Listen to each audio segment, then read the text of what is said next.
Welcome to ইউরুবিডি blog and tips. বিসমিল্লাহির রহমানির রহিম। ইসলামী মনে হোসেন আল্লাহুর রহমানির রহিম রহমতুল্লাহ আলমিন আসসালাম। আজকের আলোচনা হচ্ছে পর্তুগালের ভিসা সংক্রান্ত আপডেট নিয়ে, ইমিগ্রেশন কিছু রুলস নিয়ে কথা বলবো। অনেকেরই টেনশন, এবং এই টেনশনে অনেকে সুইসাইডের সম্মুখীন হচ্ছে।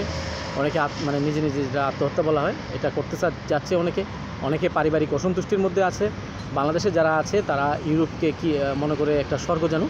আসলে আমরা নদীর এপারের কথা আর উকুল আর ওই তীর, যদি আমরা এপার আর ওপার বলি, এপার বাংলা ওপার বাংলাই ধরি, তো এপার বাংলার মানুষ ভাবে যে ওপার বাংলার মানুষ যেন কত সুখী শান্তিতে দিনাতিপাত করে, তাদের রাজ্য যেন সুখে স্বর্গে ভরপুর, আর আমরা এপারে যারা আছি শুধু কষ্ট কষ্ট আর কষ্ট। তো সব কিছু হচ্ছে এরকমই ব্যাপারটা। মানুষের জীবন, মানুষের অদৃষ্ট নিয়ন্ত্রণকর্তা মহান আল্লাহ তাআলা, রিজিক দাতা মহান আল্লাহ তাআলা, শান্তিদাতাও মহান আল্লাহ তাআলা। আমাদেরকে পবিত্র কোরআনে বলা হয়েছে যে ধৈর্যশীলদের সাথে আল্লাহ রয়েছেন। হ্যাঁ, আর প্রত্যেকটা অশান্তি বা কষ্টের পরে আসে সুখ, এরকম জ্ঞানী গুণীরা বলে থাকেন।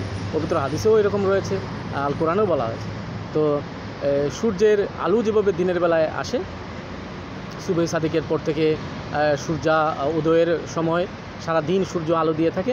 হ্যাঁ, সন্ধ্যার কালে সূর্য অস্ত যায়, পাঠে যায়, পরবর্তীতে আবার চন্দ্রের দেখা মেলে। ঠিক আছে, তো আকাশে যখন কালো মেঘ থাকে তারপরেই কিন্তু কালো মেঘ কেটে গিয়ে রোদের দেখা মেলে বা ফোকাস আসে। হ্যাঁ, ফোকাস আমরা যেটাকে দিন বলি, খালি চোখে আমরা দেখি, তখন লাইট লাগে না, আলো লাগে না। তো এটাই মনে রাখতে হবে, কষ্টের পরে সুখের দেখা মিলে, আর ধৈর্যশীলদের সাথে আল্লাহ রয়েছে। ঠিক আছে, তো ধৈর্যের ফলে পরে যে আপনি সুখটা পাবেন, শান্তিটা পাবেন, সেটার মধ্যেই প্রকৃত আনন্দ। আমরা মানুষ অধৈর্য হয়ে পড়ি বিভিন্ন কিছু নিয়ে। এখানে অনেকগুলো ব্যাপার আছে, অনেক সাইকোলজিক্যাল ফ্যাক্ট কাজ করে। আমরা বাংলাদেশে যারা থাকি, বাংলাদেশ থেকে যারা বিদেশে আসি, প্রবাসে আসি, ভাই আমরা অনেকেই 22 লাখ 23 লাখ 25 লাখ টাকা বর্তমানে হয়ে দাঁড়িয়েছে আনঅফিশিয়ালি পর্তুগালের রেট। কিন্তু আমার এই ব্লগে একটি কমেন্ট এসেছে যে ভাই, আমি জমি বিক্রি করে 22 লাখ টাকা পর্তুগালে আসবো কিনা। আমি স্ট্রেইট বলেছি রিমার্কে, কমেন্টে, যে নো নো নো। এবার বলেন, 22 লাখ টাকা বিক্রি করে আপনার পর্তুগালে আসা ঠিক হবে? এখানে এসে আপনি যে জব কন্ট্রাক্টে আসবেন, এসে দেখবেন 3 মাস পরে বা 4 মাস পরে আপনার জব কন্ট্রাক্ট নেই। সেক্ষেত্রে আপনি কিভাবে চলবেন? পর্তুগালে যদি আপনি 900 আয় করেন, আপনার 700, অ্যাবাউট 450 400 700 এরকম খরচ হয়ে যায় একজনের জন্য। পরবর্তীতে ফ্যামিলি নিয়ে চলাটা এখানে অ্যাভারেজে 1200-1500 খরচ হয় যদি বাচ্চা থাকে। তো আর এখানে অনেকগুলা প্রবলেমস আছে। একটা কথা বলি, আমরা সবাই জানি অন্ন, বস্ত্র, বাসস্থান, শিক্ষা, চিকিৎসা, এটা হলো মৌলিক কতগুলো ব্যাপার আছে। এই জিনিসগুলা নিশ্চিত করতে হয় প্রত্যেকটা মানুষের। ঠিক আছে, একটা দেশের সরকারও এই জিনিসগুলো নিয়ন্ত্রণ করতে হয়।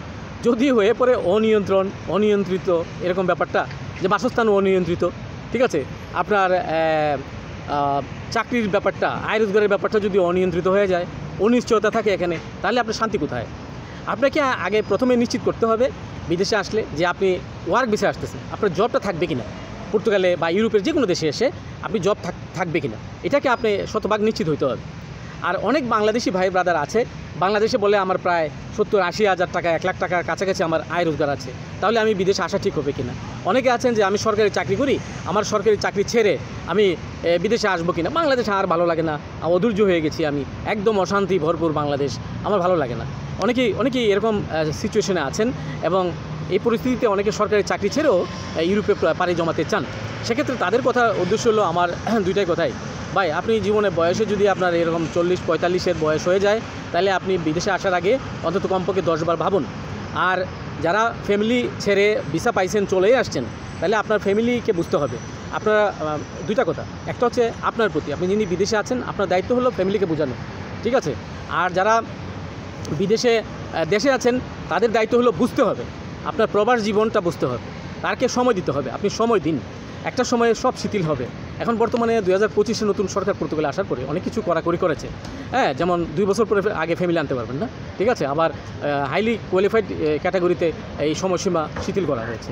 তো নানান কিছু ব্যাপার স্যাপার এখানে কাজ করে। কাজেই যারা এই ভিডিওটি দেখলেন, সবার প্রতি অনুরোধ হলো, দেশে যারা আছেন ধৈর্য ধরবেন, এক সময় আপনি ফ্যামিলির ইনফরমেশন আসবেন। কেস মামলা করে আসা যায়, নানান সুযোগ সুবিধা রয়েছে। তো যারা দেখলেন ভিডিওটা প্রথম থেকে শেষ পর্যন্ত সাথে থাকার জন্য ধন্যবাদ। ভালো থাকবেন। আল্লাহ হাফেজ। শুভকামনা।